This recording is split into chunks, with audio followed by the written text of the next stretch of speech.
Will for Adventure, and today I'm going to be talking about building your first rack for trad climbing. I'm going to start by looking at a set of wires. Ideally what you're going to have is a set of 1 to 11 wires, colour coded, anodised wires are quite nice. They're also called nuts, by the way. Some people like them colour coded, it makes it easier for them to place. For me, I don't mind if they're colour coded or they're just plain sort of steel coloured. Some people prefer to carry these on two sets, as two sets, a small set and a bigger set, and that way you've got less chance of losing them when you're placing them. Personally, I've been climbing a long time, and I'm happy to have a set of 11 wires on one carabiner. An extension of the wires are some hexes. I've got 4 hexes here. They're for placing into bigger cracks, and they fit quite nicely. They're very reassuring when you get these fitted, if you fit them correctly. Over here I've got some cams. So in a starter rack I might have just sort of 4 mid-range cams which should sort of see me through my early routes, and the way cams work, they just basically spring down and then extend into the crack as per the fit. They're very reassuring. In the Peak District you'll find that the routes in the Peak District tend to eat up these bits of gear, and actually having a bigger set than 3 or 4 cams is probably going to be a good idea. Whereas if I'm climbing on the coast or climbing on a mountain route in the Lake District or Snowdonia, actually I might just have 2 or 3, but instead I'd have 2 full sets of the wires. To connect our gear to the rope and to you, what we have here are some quick draws. And you'll notice with the quick draws, they've got just snapgate carabines either end, which are a bit lighter than the screw gates. They tend not to freeze up in winter conditions. And you'll also see that they're sewn together. And being sewn together is quite an important feature.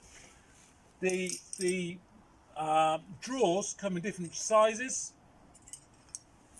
And you can still see they're stitched together there and stitched together there. And we need them in different sizes because what tends to happen when you're climbing on trad is your rope will sort of weave around a little bit, might go over through an overhang, and you just need to extend them at different lengths.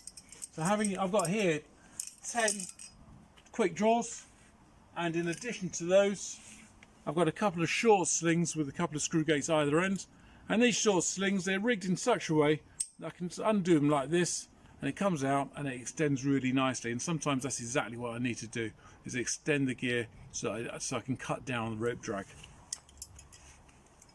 In addition to the 10 drawers and these 2 extenders here, I've got a couple of shorter slings and a much longer sling here. And the longer sling is really going to be probably used for when you're rigging the stance at the top of the climb when you've finished it. Now the shorter slings are just versatile bits of kit. They can be used to for a thread, when you sort of weave it around the back of a piece of rock and round, or for sticking over a spike. And with that in mind, if I'm climbing in somewhere on a long mountain route, say Snowdonia or the Lake District, then I'll be carrying a lot more slings than just 2, because there you get a lot more spikes and they're a lot more useful for climbing on those long routes.